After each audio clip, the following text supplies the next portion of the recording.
I bought my mom her dream car. She gave it to my golden child sister. I always thought that if I worked hard enough, one day my mom would finally look at me with the same pride she reserved for my younger sister. Spoiler alert.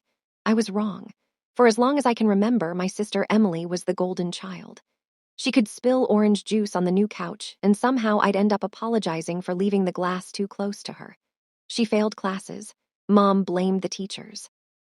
She quit jobs after 2 weeks. Mom insisted she was too creative for ordinary work. Meanwhile, I was expected to solve every problem quietly. So I did. I studied, earned scholarships, worked late nights, built a career from scratch, and eventually started my own consulting business. Nobody handed me opportunities. Every milestone came with sleepless nights and sacrifices no one ever noticed. Funny part, whenever I achieved something, Mom would simply say, "That's what I expected from you." No celebration, no hug, just expectations. Still, I loved her. Maybe that's why, when she casually mentioned she'd always dreamed of owning a luxury SUV but knew she'd never afford one, I made a decision that would change everything. I was going to buy it for her, not because I wanted attention, because somewhere deep inside me, the little girl who kept chasing her mother's approval was still alive. For nearly a year, I secretly saved every extra dollar. I skipped vacations, delayed remodeling my apartment, and even drove my old sedan another 12 months despite its endless repair bills. Finally, the day arrived. The dealership tied a giant ribbon across the hood. I parked outside Mom's house and texted her to come outside. She stepped onto the porch in slippers, looked at the vehicle, and laughed. "Wonder whose car that is." I smiled. "It's yours." For a second, she froze, then she screamed. Neighbors peeked through windows while she hugged me so tightly I almost cried. She kept repeating that nobody had ever done something so generous for her. I thought this was it. I thought I'd finally broken through years of emotional distance. The family gathered that evening for an impromptu celebration. My uncles congratulated me. My cousins wanted pictures. Even Emily seemed unusually quiet, but I caught the expression on her face. It wasn't happiness, it was calculation. She circled the SUV twice, commenting on the leather seats, the panoramic roof, and the custom paint color. Then she laughed and said, "Mom deserves this. She's done everything for us." I smiled politely. Something about her tone unsettled me. 3 days later, Mom stopped answering my calls, nothing unusual at first. She sometimes forgot to charge her phone, then a week passed. When I finally reached her, she sounded distracted. "Oh, honey, everything's fine." "So, how's the car?" Silence. Then she changed the subject. That tiny hesitation planted a seed of worry in my mind. The next weekend, I drove to her house to surprise her with groceries. The driveway was empty. I assumed she'd gone shopping until I noticed unfamiliar tire tracks leading away from the garage. Inside, Mom seemed nervous. She offered tea she never intended to make and kept glancing out the window. Finally, I asked, "Where's the SUV?" She hesitated long enough that I already knew the answer would hurt. "Oh, Emily borrowed it." Borrowed.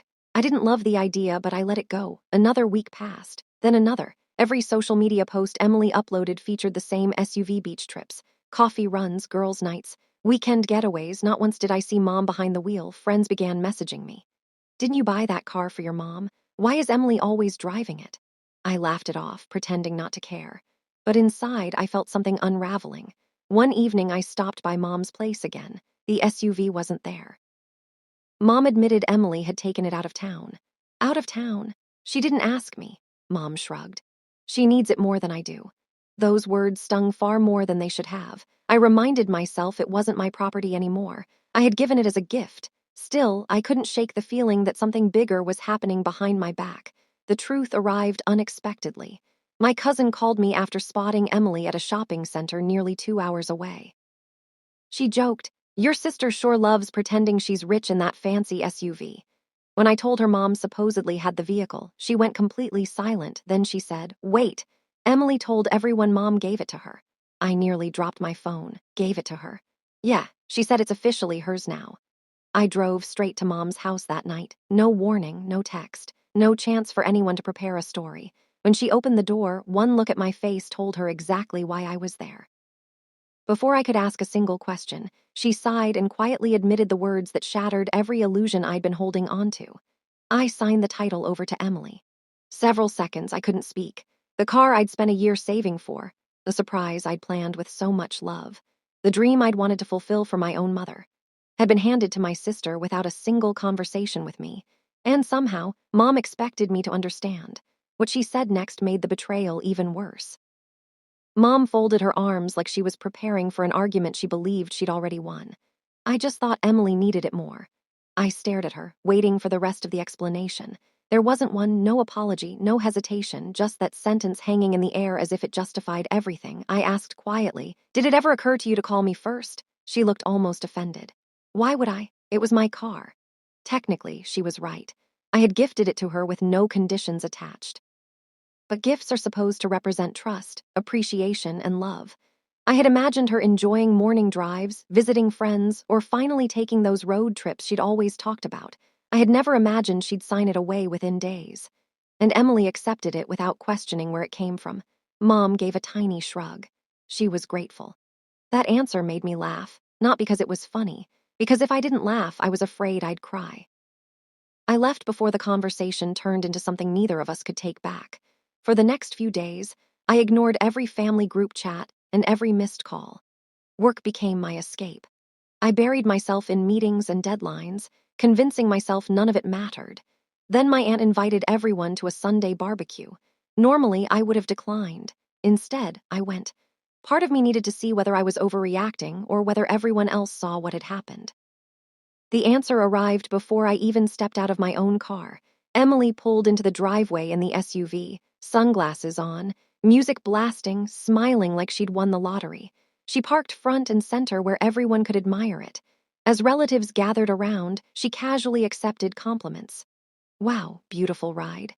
You've done well for yourself." She didn't correct a single person. She didn't say, "Actually, my sister bought this for Mom." She didn't even mention Mom. She simply smiled and thanked everyone. I stood on the edge of the crowd listening, then my uncle turned toward me. "So when did Emily finally upgrade her car?" Before I could answer, Emily beat me to it. "Oh, it's a long story." She laughed and changed the subject. That was the moment something inside me shifted. Not anger, clarity. She wasn't embarrassed. She was proud. During lunch, I found Mom in the kitchen slicing watermelon. I asked softly, "Do you realize she's letting everyone believe she bought it herself?" Mom didn't even look up. "It doesn't hurt anyone." "Hurts me." She sighed as though I were discussing bad weather. "Always been independent. You don't need recognition." There it was again. The same logic she'd used my entire life. Emily needed encouragement. Emily needed help. Emily needed second chances. Apparently, I needed to quietly accept being overlooked. After dessert, Emily approached me carrying a lemonade. Been kind of distant. Looked directly at her. "Do you honestly think that car should be yours?" She smiled without an ounce of guilt. "Mom gave it to me. After I bought it for her." She leaned closer. "You can afford another one." The words landed harder than any insult, not because they were cruel, because she genuinely believed them. To her, my success meant my sacrifices didn't count. If I earned more, then anything I lost could simply be replaced. I excused myself and drove home in silence. That night, I opened my budgeting spreadsheet, the one I'd used while saving for Mom's surprise. Every skipped vacation, every overtime payment, every expense I'd cut. Looking at those numbers made me realize how much of myself I'd poured into that gift. The next morning, I received a message from Emily. "Since you know cars better than I do, can you pay for the maintenance package?" Mom forgot to get one before transferring it. Reread the text 3 times. She wasn't apologizing. She wasn't thanking me. She was asking me to spend even more money. I didn't respond. An hour later came another message. "Insurance renewal is expensive too. Maybe you could help out." Then another. "You make good money. It wouldn't even affect you." The first time in years, I chose not to keep the peace. I muted the conversation. Within minutes, Mom called. "Emily says you're ignoring her." "I am. She's family." "So am I." The line went quiet. Eventually, Mom said, "You're making this into a bigger issue than it needs to be." I answered with the calmest voice I could manage.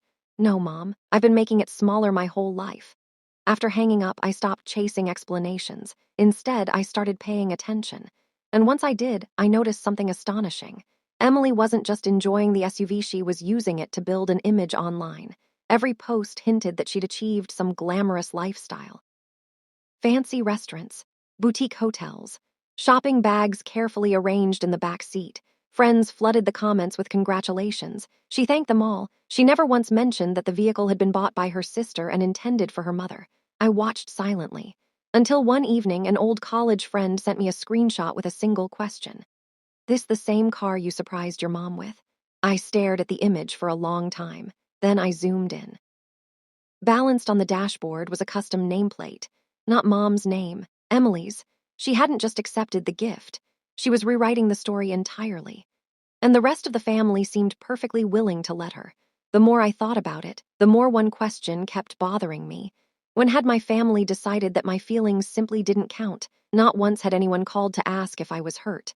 Not once had anyone said, "That must have been difficult for you." Instead, I was treated like the unreasonable one for noticing what had happened. So I stopped reaching out.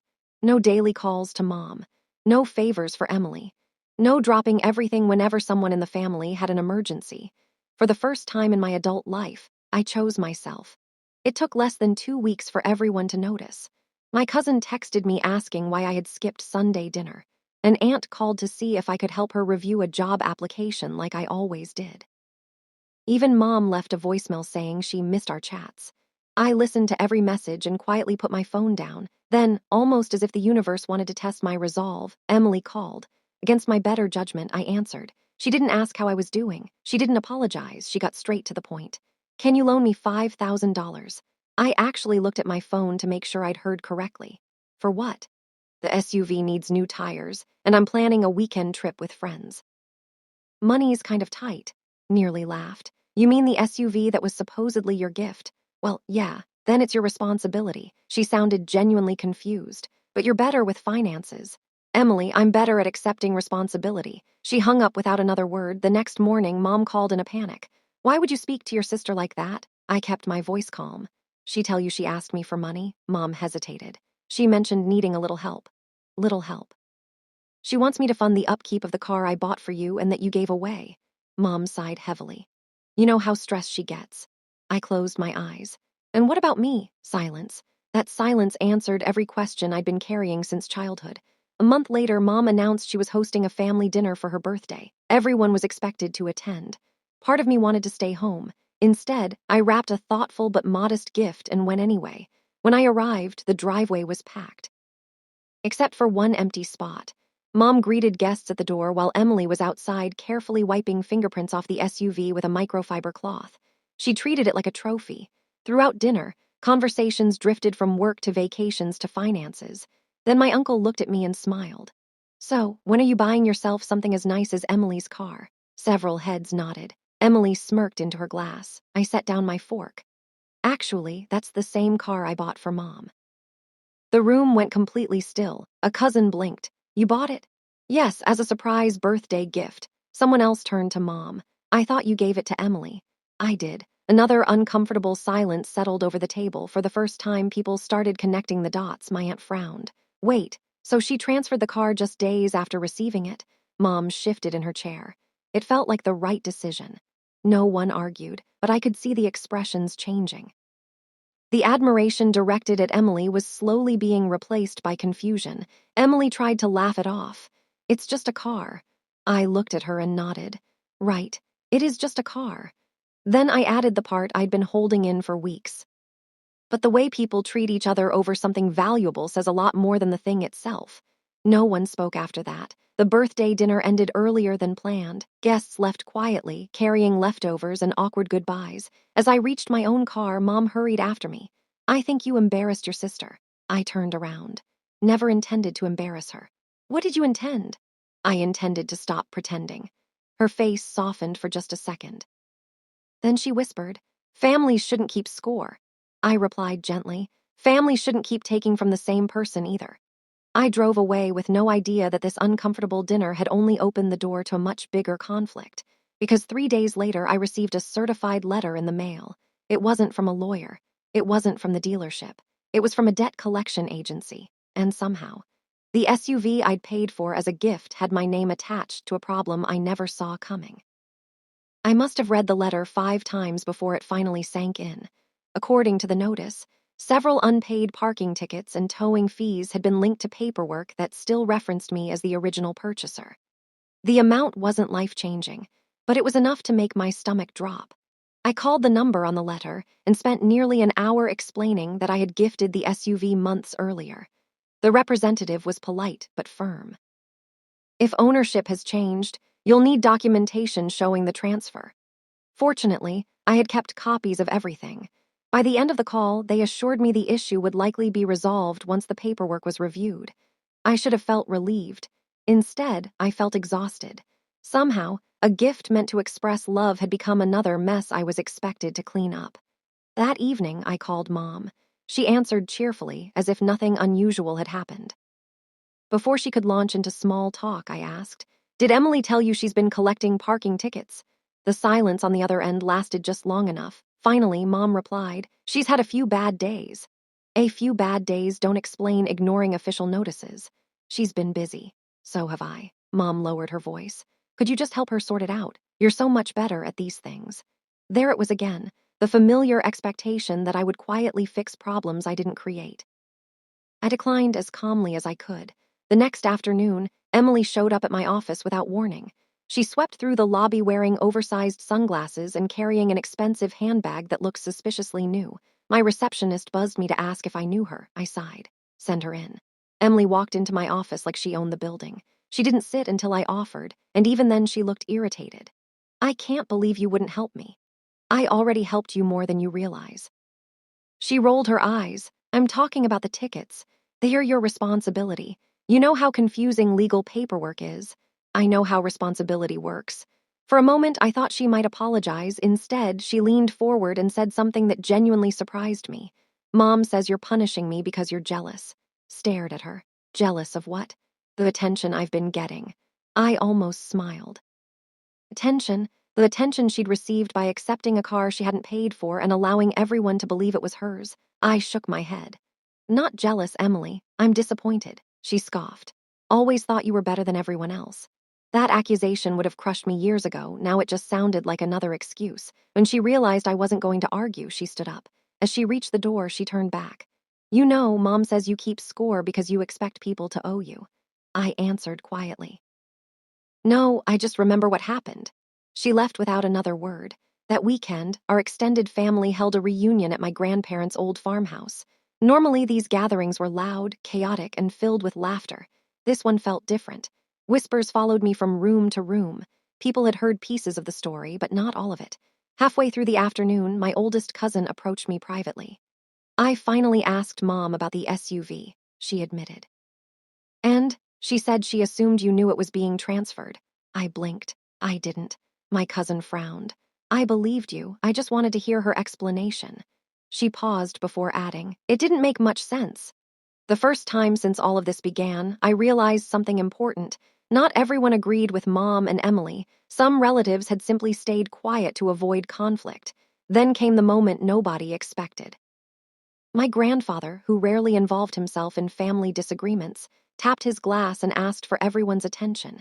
He looked around the room and smiled warmly. "Been thinking about generosity lately."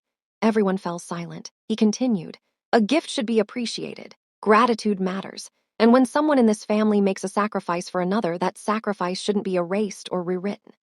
His eyes briefly met mine. He never mentioned the SUV directly. He didn't have to. The message was unmistakable. Across the room, Emily suddenly became very interested in her phone. Mom focused on arranging napkins that didn't need arranging. Conversation eventually resumed, but the atmosphere had shifted. For the first time, I wasn't the only person questioning what had happened. As guests began leaving, my grandfather quietly pulled me aside. He pressed an old envelope into my hand. "Read it when you get home." I waited until I was sitting in my apartment before opening it. Inside was a handwritten note, just one sentence. "Never mistake silence for agreement. More people see the truth than you think." Tucked behind the note was something else, a folded sheet of paper. When I unfolded it, my breath caught. It was a photocopy of a recent advertisement. The SUV my SUV listed for sale. And according to the posting, Emily wasn't planning to keep it at all. She was trying to sell it for cash. I stared at the advertisement until the words blurred together. The same make. The same model. The same custom interior I had spent extra money choosing because Mom once said she hated plain black seats. The photos even showed the tiny scratch on the rear bumper from when a shopping cart had rolled into it a week after I surprised her. There was no doubt. Emily was selling it. I called my grandfather immediately. "Where did you get this?" "A friend of mine saw it online and recognized the vehicle," he said. "He remembered you making such a big deal about buying it for your mother." "When was it posted?" "This morning." I thanked him and ended the call. For a long minute, I just sat there. I wasn't angry about losing the car anymore. That had happened the day Mom signed it over. What hurt now was realizing that the sentimental value meant absolutely nothing to either of them. To me, it represented a year of sacrifice. To Emily, it represented a payday. The next afternoon, I drove to Mom's house. The SUV was parked outside, freshly washed and polished. Handwritten sign sat inside the windshield. For sale. I walked up the driveway and knocked. Mom answered with a nervous smile. "Oh, I wasn't expecting you." "Can see that." She stepped aside to let me in. Before she could start making excuses, I asked the question that had been eating away at me. "Did you know Emily is selling it?" Mom looked down. "I know she's thinking about it." "Thinking about it? There's literally a sign in the window," she sighed. "She wants to pay off some debts and start over." I couldn't believe what I was hearing. "So the dream you told me you'd had for 20 years lasted less than a month." Mom didn't answer. Instead, she quietly admitted something that explained far more than she probably intended. I was happier seeing Emily excited than driving it myself. Room felt impossibly still. There it was, not hidden behind excuses, not softened with careful wording. The truth, her priority had never been the gift, it had been Emily's happiness. And somehow she expected me to accept that without question. I left before the conversation spiraled. An hour later, my phone buzzed. It was a message from Emily. "Can you please stop making Mom feel guilty? You're upsetting her." I typed several replies and deleted every one. Finally, I sent only 5 words. "Take care of your own choices." She didn't respond. 2 days later, a family friend called me unexpectedly. "Almost bought that SUV," he said. "Did?" "Yes, but the seller kept changing the story about why she was getting rid of it. Something felt off." He paused. "Then I realized it was the same vehicle you gave your mother. I decided not to get involved." Word was spreading, not because I had told people, because Emily couldn't keep her explanations straight. Soon after, another relative reached out, then another. No one accused me of exaggerating. If anything, they seemed surprised I had stayed quiet for so long. By the end of the week, the annual family reunion arrived. Nearly 40 relatives gathered under one roof. I debated skipping it, then I remembered my grandfather's note. Never mistake silence for agreement. So I went. About halfway through the evening, one of my younger cousins excitedly asked Emily in front of everyone, "Did you sell the fancy SUV yet?" The room went silent. Emily forced a laugh. "Yet," someone else chimed in. "I thought your sister bought that for your mom." Another voice added, "Yeah, I heard it was supposed to be a sentimental gift." Every eye in the room shifted between the three of us. Mom looked uncomfortable. Emily suddenly found the floor fascinating. No one asked me to explain. They didn't need to. The awkward silence said more than any speech could. Then my grandfather slowly stood from his chair. He raised his glass and smiled.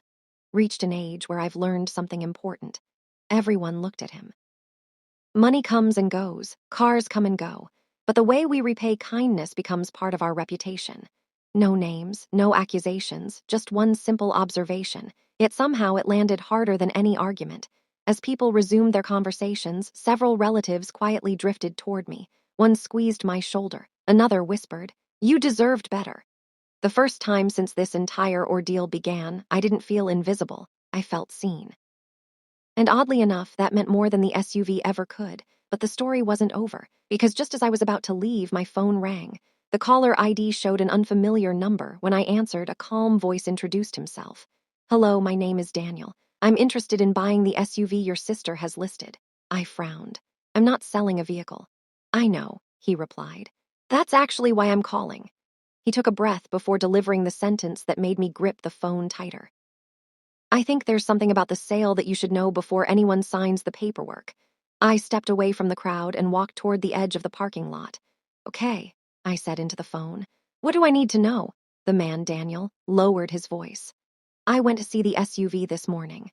During our conversation, your sister mentioned that the vehicle was a family gift and that everyone was happy for her. But then she accidentally showed me an old photo on her phone." "What kind of photo?" One of the surprise reveal. "You were standing next to the SUV with a giant ribbon on the hood, and your mother was hugging you." My heart skipped. He continued. "It didn't match the story she told me. I asked a few questions, and things started sounding inconsistent. I decided to walk away." I thanked him for letting me know. Before hanging up, he said something I'll never forget. "Sometimes walking away from a bad deal is cheaper than buying into someone else's drama." Back inside the reunion, I kept the conversation to myself. There was no point creating a scene. The truth had a way of surfacing on its own, sure enough. Over the next few days, the listing disappeared. No announcement, no explanation, just gone. Apparently, enough potential buyers had asked uncomfortable questions that Emily quietly abandoned the sale. Then came another twist. Mom invited me over for coffee. It was the first time she'd reached out without needing a favor. When I arrived, she seemed older somehow, like the last few weeks had finally caught up with her. After several minutes of awkward small talk, she looked at me and said, "Your grandfather spoke to me." I nodded but didn't interrupt. He asked me one question I couldn't answer. "What was it?" He asked whether I would have given that car away if Emily had been the one who bought it. Room fell silent. Mom stared into her coffee. I realized I wouldn't have. There it was. The admission I'd been waiting years to hear, not an apology, but an acknowledgement that she'd held us to different standards. She reached across the table. "I didn't think about how deeply this would hurt you." I looked at her hand but didn't take it. "I believe you didn't think about it." That sentence seemed to land harder than if I'd yelled. For a while, neither of us spoke. Finally, Mom whispered, "I wish I could undo it." So do I. When I left her house, I felt lighter. Not because everything had been fixed. It hadn't. Trust doesn't magically rebuild itself because someone admits they made a mistake. But at least the pretending was over. A week later, Emily called. I almost ignored it. Curiosity got the better of me. She sounded unusually subdued. "Need a ride?" I blinked. "What happened to the SUV?" "It broke down." I waited. "And the repairs are expensive." Again, I waited. Finally, she sighed. "I can't afford them." There was a strange irony in hearing that. Months earlier, she'd insisted she needed the SUV more than Mom did. Now it sat in a repair shop while she scrambled for solutions. She cleared her throat. "I was wondering if maybe you could loan me your car for a couple of weeks." I looked out the window at my dependable old sedan, the same one I'd kept driving while saving every spare rupee to buy Mom her dream vehicle. The answer came easily. "I'm sorry, Emily, I need it." She sounded disappointed. "Seriously, seriously." She hung up, no shouting, no insults, just disappointment that for once I wasn't rescuing her. Over the following months, something unexpected happened. Life became quieter. Without the constant requests for money, favors, and emotional labor, I had time to focus on myself. I traveled. I picked up hobbies I'd abandoned years earlier. I spent weekends with friends instead of solving family crises. And slowly, I realized something important. Peace isn't always loud. Sometimes it's simply the absence of chaos. Then, almost a year after the day I handed Mom those keys with a giant ribbon attached, an envelope arrived in my mailbox. Inside was a birthday card. No lengthy letter, no dramatic apology, just a handwritten note from Mom.